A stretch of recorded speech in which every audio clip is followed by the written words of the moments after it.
நேற்று வந்து ரேஞ்ச் போட்டிருந்தேன் மார்க்கெட் டவுன் சைடுக்கு. So first target 25,700, second target வந்து 25,660 அப்படின்ட்டு.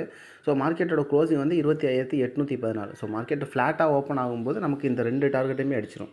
பட் இன்றைக்கி மார்க்கெட் வந்து என்ன ஆகுதுனாக்கா ஒரு கேப் அப்பில் ஓப்பன் ஆகுது. ஸோ இங்கே பாருங்கள், கிஃப்ட் நிஃப்டி பாருங்கள் 25,909 இருக்குது. நமக்கு க்ளோசிங் ப்ரைஸ் பார்த்தீங்கன்னா 25,814. ஓகேங்களா? அப்போது மார்க்கெட் வந்து ஒரு இதுலேருந்து ஒரு 70 to 80 பாயிண்ட்ஸ் அப்படிங்கிற மாதிரி ஒரு நமக்கு ஃப்யூச்சரில் வந்து கேப் அப்பில் ஓப்பன் ஆகிறதுக்கு வாய்ப்பு இருக்கும். ஸோ மணி இப்போ 7:45 தான் ஆகுது. ஸோ 9:15 வரைக்கும் பார்க்கலாம் எந்த அளவுக்கு அது குறையுது அப்படின்னு சொல்லிட்டு. ஏன்னா காலையில் 25,950 வரைக்குமே மார்க்கெட் இருந்துச்சு. ஓகேங்களா? ஸோ அதுலேருந்து குறைஞ்சி இப்போ ஒரு வெறும் 20 பாயிண்ட் டிஃப்ரென்ஸில் தான் இருக்குது. ஸோ இன்னுமே குறைஞ்சிச்சினாலும் நமக்கு 50லேருந்து ஒரு 80 பாயிண்ட்ஸ் வரைக்கும் ஒரு கேப் அப்பில் தான் ஓப்பன் ஆகும். அதனால் என்ன அப்படின்னாக்கா, இப்போ இதுக்கு மேலே மார்க்கெட் ஓப்பன் ஆகிற பட்சத்தில் நமக்கு வந்து எப்படியா இருந்தாலும் 25,814க்கு கீழே கொண்டு வந்து ஒரு 30 மினிட்ஸ் க்ளோஸை வந்து கீழே வச்சா மட்டும்தான் நமக்கு டார்கெட் வந்து டவுன் சைடாக இருக்கும்.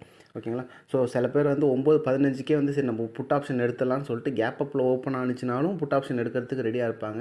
ஸோ அதுமாரி பண்ணக்கூடாது. ஏன்னா அது வந்து ஒரு டே ரேஞ்சில் வந்து ட்ராவல் ஆகும்போது மட்டும்தான் வந்து இந்த டார்கெட் அடிக்கும். ஸோ 25,814க்கு கீழே ஒரு 30 மினிட்ஸ் கேண்டில் க்ளோஸ் வச்சா மட்டும் என்ட்ரி எடுக்கலாம். ஓகேங்களா? ஓகே, இது வந்து ஒரு எஜுகேஷனல் பர்பஸ் தான். ஸோ ஃபஸ்ட்டு வாட்ச் பண்ணி பாருங்கள். நெக்ஸ்ட்டு வந்து கிளாஸ் ஆப் பண்ணுங்கள்.